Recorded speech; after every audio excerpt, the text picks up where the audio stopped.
আসসালামু আলাইকুম, আশা করি আপনারা সবাই অনেক ভালো আছেন। নতুন একটা টেক নিউজ ভিডিওতে আপনাদের সবাইকে স্বাগতম।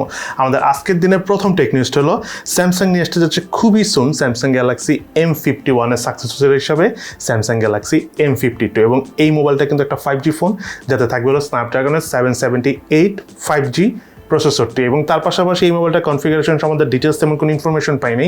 বাট নর্মালি যেটা হয় স্যামসাং গ্যালাক্সি M51 এর ক্ষেত্রে, বা আমরা নর্মালি যেটা দেখে এসেছি যে ব্যাটারিটা অনেক বড় হয়ে থাকে, বাট এইবার সম্ভবত M52তে ব্যাটারিটা অত বড় হবে না, হতে পারে 5000 মিলিঅ্যাম্পিয়ারের মতো ব্যাটারি হবে, আর প্রাইসটা অ্যারাউন্ড 40,000 এর মতো হবে। বাট স্যামসাং তো কনফার্ম এখন আমরা জানতে পারিনি যে কেমন প্রাইসে আসবে, কারণ স্যামসাংয়ের ফোনের প্রাইস কিন্তু একটু বেশি হয়ে থাকে। তবে এই ফোনটা আমরা ওয়ার্ল্ড ওয়াইড দেখেছি যে খুব ভালো পারফরমেন্স পেয়ে এসেছে সবাই।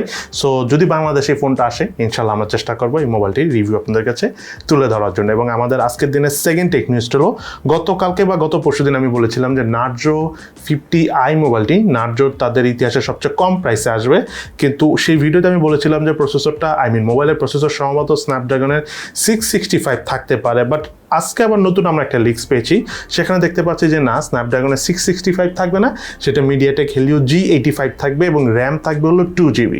সো যদি এরকমই কনফিগারেশন হয়, তাহলে হতে পারে বাংলাদেশও 9 থেকে 10,000 টাকার মধ্যে আসবে। বাট স্টিল যদি এই কনফিগারেশন হয় এবং 10,000 টাকার মধ্যে আসে, আমি বলবো না যে অনেক ভালো, বাট খারাপও বলবো না, ওভারঅল মোটামুটি ভালো কনফিগারেশনই বলতে পারেন আপনারা। আর এই মোবাইলটার কিছু রেন্ডার লিক্স পেয়েছি আমরা, আউটলুকটা দেখতে অনেকটা রিয়েলমি নার্জো 30A এর মতো মনে হয়। এতগুলো ফোন বের হয়েছে, কোনটার যে কাছাকাছি আমি ঠিক খেয়াল নেই, তবে সম্ভবত যতদূর আমার মনে আছে নার্জো 30A মোবাইলটা অলমোস্ট এই লুকসই এসেছে মার্কেটে। এদিকে ব্রিটিশ কোম্পানি রোলস রয়েস প্রথমবারের মতো, তাদের ইতিহাসে প্রথমবারের মতো ইলেকট্রিক প্লেন তৈরি করেছে, এবং সেটা দিয়ে তারা প্রায় 1.5 ঘন্টার মতো আকাশে ঘুরে দেন আবার মাটিতে ল্যান্ড করেছে। ইলেকট্রিক প্লেন নিয়ে কিন্তু অনেক কোম্পানি কাজ করতেছে, ওইভাবে এখনও অনেকে সাকসেসফুল হতে পারেনি। তার পাশাপাশি কিন্তু আমরা রিসেন্টলি এটাও দেখেছি যে গাড়ি থাকবে, সেটা আবার ইলেকট্রিক প্লেনও হয়ে যাবে। তো এই বিষয়টা নিয়ে যদি সাকসেসফুল হওয়া যায়, তাহলে কিন্তু ভবিষ্যতে আমরা যে ট্রান্সপোর্ট করি, স্পেশালি ঈদের সময়ের কথা যদি আমরা বলি, দেখা যায় যে ঢাকা থেকে অনেকে আমরা আমাদের গ্রামের বাড়িতে যাই, তখন কিন্তু এই যে বাসে করে যাওয়া যেমন অনেক এক্সপেন্সিভ, তার উপরে কিন্তু তখন যে দেখা যায় অনেক কষ্ট হয়। বাট এই ইলেকট্রিক প্লেনগুলো যদি অরিজিনালি কোয়ালিটিফুলভাবে আবিষ্কার হয়ে চলাচল স্টার্ট করে, তখন কিন্তু খুব কম খরচে, এমনও হতে পারে যে ঢাকা থেকে আপনি গ্রামে যেই টাকাই যান না কেন, তার থেকেও কম খরচে আপনি হয়তো বা ইলেকট্রিক প্লেনের মাধ্যমে গ্রামে যেতে পারবেন। সো খুবই ইম্পর্টেন্ট একটা ইনোভেশন নিয়ে কাজ করতেছে অনেকগুলো কোম্পানি, তার মধ্যে রোলস রয়েসও রিসেন্টলি সাকসেসফুল হয়েছে।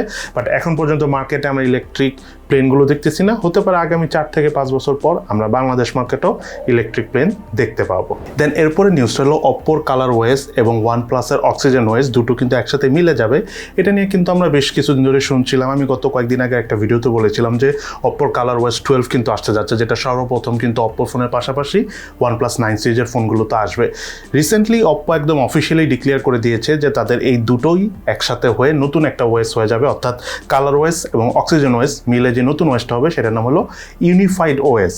এবং এই দুটি ওএস মিলে ভালো পারফরমেন্স শো করবে বলে তারা বলতেছে। এখন দেখা যায় কতটুকু ভালো পারফরমেন্স শো করে, বিকজ রিসেন্টলি আমরা যেটা OnePlus Nord 2 মোবাইলটা যখন রিভিউ করেছি, সেখানে আমার কাছে একটু সন্দেহ লেগেছিল যে OxygenOS থাকলেও কেমন যেন একটা ColorOS ফিল পাচ্ছিলাম, অর্থাৎ অপ্পো ফোনের মতো ফিল পাচ্ছিলাম।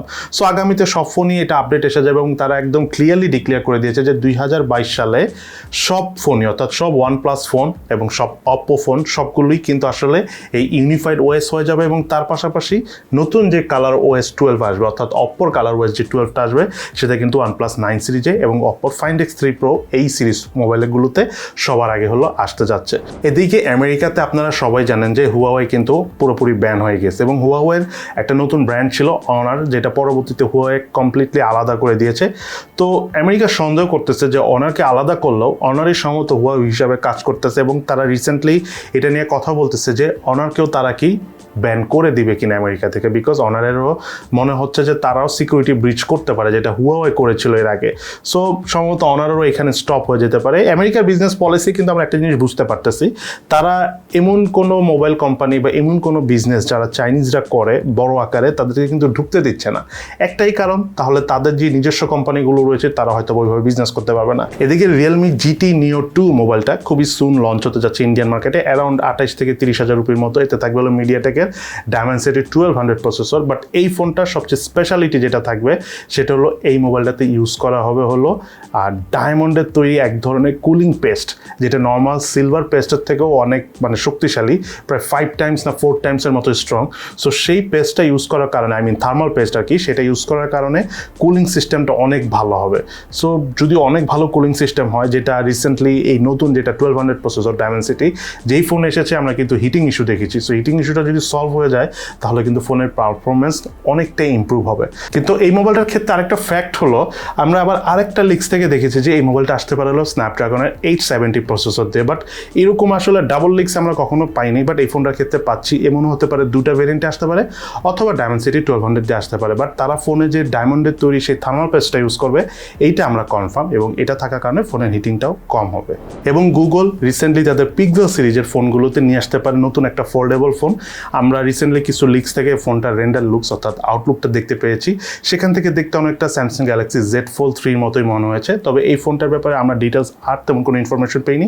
সম্ভবত এমন হতে পারে যে এই ফোনটা এই বছরের শেষ নাগাদ অথবা আগামী বছর শুরুর দিকে আসতে পারে।